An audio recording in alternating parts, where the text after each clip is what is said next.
নমস্কার সকলকে, Mithu's kitchen official চ্যানেলে আপনাদের সকলকে স্বাগত জানাই।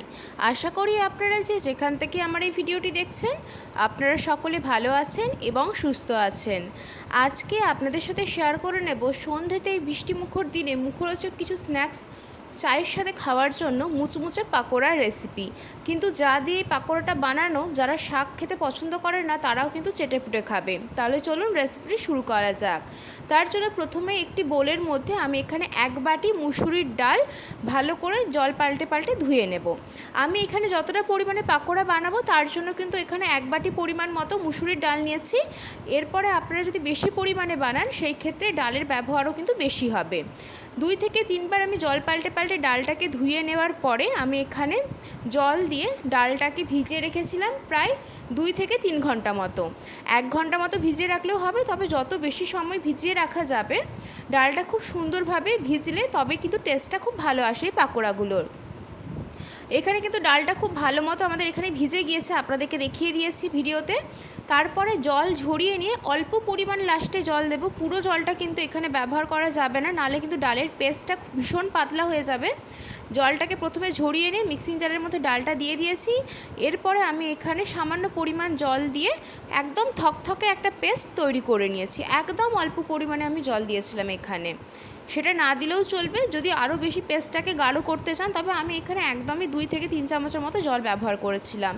তারপরে এখানে একটি বোলের মধ্যে ডালের যে পেস্টটা আমরা রেডি করেছি সেই পেস্টটা কিন্তু নিয়ে নিয়েছি। এরপরে এই পাকোড়ার মেন ইনগ্রিডিয়েন্টস হচ্ছে পুঁই শাক। পুঁই শাকের যে পাতা রয়েছে সেই পাতা আমি খুব ভালো করে পরিষ্কার করে কিন্তু ধুয়ে নিয়েছি প্রথমে। তারপরে পাতাগুলোকে এইভাবে সরু সরু ঝিরিঝিরি করে কেটে নিয়েছি। দেখুন কত সুন্দরভাবে কিন্তু এখানে সরু সরু করে কেটে নিয়েছি। যে সমস্ত বাচ্চারা শাক পাতা খেতে পছন্দ করে না তাদেরকেও যদি এইভাবে বানিয়ে দেওয়া যায় তারাও কিন্তু বুঝতেই পারবে না যেটা পুঁই শাক দিয়ে পাকোড়াটা বানানো।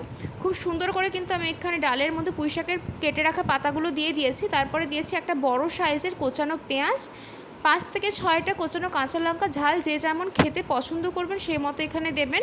বেশ খানিকটা পরিমাণ দিয়েছি থেতো করে রাখা রসুন এবং গ্রেট করে রাখা আদা। রসুনের পরিমাণটা কিন্তু বেশি রয়েছে আদার চাইতে। তারপরে এর মধ্যে দিয়েছি সামান্য পরিমাণ খাবার সোডা, যাতে পাকোড়াগুলো একটু মুচমুচে হয়। এটা কিন্তু অপশনাল, যেহেতু ডাল রয়েছে পাকোড়াগুলো কিন্তু এমনিতেই মুচমুচে হবে, তাও আমি এখানে খাবার সোডা একটু দিয়েছি। তারপরে দিয়েছি পরিমাণ মতো নুন।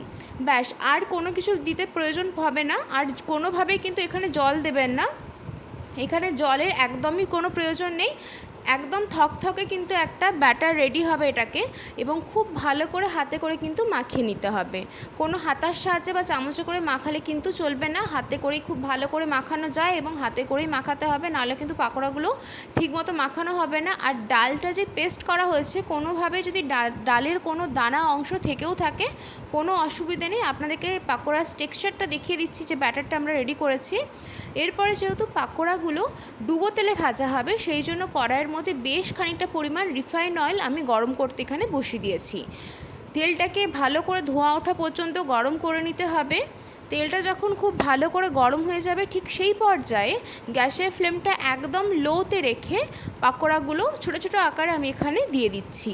লোতে রাখার একটাই কারণ, যেহেতু ডাল রয়েছে এর মধ্যে, ডালের পেস্ট, লো টু মিডিয়ামেও যদি গ্যাসের ফ্লেমটা রাখা হয় সেই ক্ষেত্রে বাইরেটা খুব তাড়াতাড়ি মুচমুচে হয়ে ভাজা হয়ে যাবে, কিন্তু ভেতর থেকে পাতাগুলো যেহেতু রয়েছে পুঁই শাকের এবং যা যা ইনগ্রিডিয়েন্টস রয়েছে সেগুলো কিন্তু ভালো মতো কুক হবে না, মানে সেদ্ধ হবে না। সেই ক্ষেত্রে গ্যাসের ফ্লেম একদম লোতে রাখবেন। তারপরে কিন্তু ছোটো ছোটো পাকোড়ার আকার এখানে দিয়ে দেবেন। পাকোড়ার শেপটা আপনারা ছোট বড় ইচ্ছে মতো করতে পারেন। আমি যেহেতু এখানে একদম মুখরোচক সন্ধেবেলা স্ন্যাক্স চায়ের সাথে খাওয়ার জন্য বানাচ্ছি, সেই ক্ষেত্রে একদম ছোটো ছোটো আকারে যেইভাবে পাকোড়া হয় দোকানে ঠিক সেই মতোই কিন্তু শেপ দিয়েছি আমি এখানে। তারপরে খানিকক্ষণ অপেক্ষা করব যতক্ষণ না অবধি একটা দিকের পাকোড়া খুব ভালো মতো ভাজা হয়ে যাচ্ছে, মানে একটা দিকটা কালারটা একটু চেঞ্জ হয়ে যাচ্ছে। ঠিক সেই পর্যায় পর্যন্ত অপেক্ষা করে অপর দিকটাও পাল্টে দিয়েছি, যাতে অপর দিকটাও আমাদের খুব ভালো মতো ভাজা হয়ে যায়। এইভাবে উল্টে পাল্টে দুটো দিকই একটু লালচে লালচে করে ভেজে নিতে হবে। ভীষণ টেস্টি হয় খেতে। এইভাবে যদি কাউকে বানিয়ে দেন তারা কিন্তু বুঝতেই পারবে না যেটা পুঁই শাক দিয়ে বানানো। ভীষণ ভালো লাগে খেতে, বাড়িতে অবশ্যই করে একবার ট্রাই করে দেখতে পারেন। এই বৃষ্টির দিনে সন্ধ্যেতে কিন্তু একদম জমে যাবে যদি চায়ের সাথে এরকম মুচমুচে মুখরোচক পাকোড়া থাকে। প্রথম ব্যাচের পাকোড়াগুলো কিন্তু আমাদের সুন্দর করে লালচে লালচে করে ভাজা একদম হয়ে গিয়েছে। ঠিক সেই জন্য আমি এখানে পাকোড়াগুলোকে একটি পাত্রের মধ্যে তুলে নিচ্ছি। তার পরের ব্যাচে মানে যতগুলো বাকি রয়েছে সেইগুলোকেও কিন্তু আমি এখানে একই প্রসেসে ভেজে নেব। ছোট ছোট আকারে গ্যাসের ফ্লেমটা লোতে রেখে পাকোড়ার আকারে দিয়ে দেব। দিয়ে দেওয়ার পরে খানিকক্ষণ অপেক্ষা করতে হবে, যতক্ষণ না অবধি পাকোড়ার একটা দিক কালারটা একটু চেঞ্জ হয়ে যাচ্ছে ততক্ষণ অবধি আমরা অপেক্ষা করব। অপেক্ষা করার পরে অপর দিকটাও পাল্টে দেব। এইভাবে উল্টে পাল্টে প্রত্যেকটা পাকোড়াকে আমি সুন্দর করে লালচে লালচে মুচমুচে করে ভেজে নেব। তাহলে কিন্তু আমাদের এই মুচমুচে পুঁই শাকের পাকোড়া একদম রেডি হয়ে যাবে। আজকের রেসিপি আপনাদের কেমন লাগলো অতি অবশ্যই করে কমেন্ট করে জানাতে পারেন। যদি ভালো লেগে থাকে তাহলে অবশ্যই করে আমার চ্যানেলটিকে সাবস্ক্রাইব করে দেবেন। লাইক শেয়ার কমেন্ট করতে ভুলবেন না। আর যদি এরকম নিত্য নতুন রেসিপি পেতে চান তাহলে অবশ্যই করে আমার চ্যানেলটিকে সাবস্ক্রাইব করে দিয়ে আমার চ্যানেলের পাশে থাকার অনুরোধ রইল। এই পাকোড়াগুলোও কিন্তু সুন্দর লালচে লালচে করে মুচমুচে করে ভেজে নিয়েছি, তাই এগুলোকেও তুলে নিচ্ছি। বাড়িতে অবশ্যই করে একবার এই মুসুরির ডাল দিয়ে পুঁই শাকের পাকোড়ার রেসিপি ট্রাই করে দেখতে পারেন। আশা করছি আপনাদের এই রেসিপিটি ভীষণ ভালো লেগেছে। কমেন্ট করে জানাতে পারেন কেমন লাগলো।